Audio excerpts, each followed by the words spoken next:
شیما کے دروازے تے پہنچ گئے. میری حضرت شیما نے جس وقت دروازے کی آواز سنی آپ نے فرمایا کہ آنے والا کون ہے؟ کیا کہ اسی منگل والے لوگ نہیں گا بلکہ سارے یزید و افراد و رشتے دار گرفتار ہو گئے ہیں. اسی انہوں نے چھڑانا چاہنے ہیں. لہذا پیسے کی ضرورت پہ گئی ہے. میرے کریم آقا صلی اللہ علیہ وسلم کے پیارے علماء حضرت شیما کے جملے سنو. آدھی یقین رہ جاؤ بہن کے کول اگر بھائی توڑ کے چلا جائے بہن بھائی کے کول آ جائے بھائی کے سر کے متھے تے پھڑنے جاندے ہاتھ جوڑدا رہندا ہے دل دے وچ سوچدا رہندا ہے اے آفت کتھوں جائے گی کس طریقے نال جائے گی کیویں جائے گی. میری حضرت شیما فرماندیاں نے آپ نے فرمایا کہ سانو تے تئی کے گزر گئے نے ساڈے گھر دا چولہا بھی نہیں بلیا اسی تے کوئی چیز پہنچائی بھی نہیں ہے.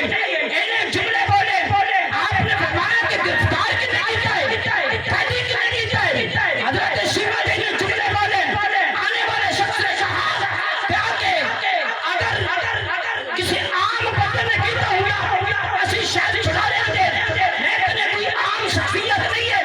اے آمنہ کا لال ہے حلیمہ صادقہ کا دلارا ہے میرے کریم آقا محمد عربی ہیں مدینہ دے وچ رہن والے. انہیں جملے بولے حضرت شیما آپ کی آنکھوں کے وچ آنسو آ جاندے نے. آپ نے فرمایا کہ چلو اے میری بستی والوں پھر چلے ہم وہاں پہ مدینہ کی زمین پر ہم محمد کو دیکھتے ہیں. محمد ہمیں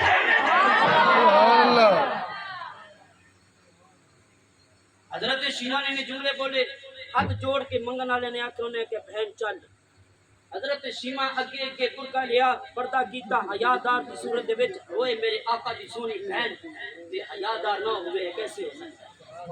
انہیں جملے بولے کہ تسی بھی بولو نکمت نہ اونچی آواز میں سبحان اللہ. میرے عزیزان گرامی میرے کریم آقا صلی اللہ علیہ وسلم مسجد نبوی دے اندر تشریف فرما نے. میرے کریم نے ارشاد فرمایا جو پڑھے لکھے لوگ نے قیدی نے وہ صحابہ نو تعلیم دیں گے وہ صحابہ نو تعلیم دیں گے.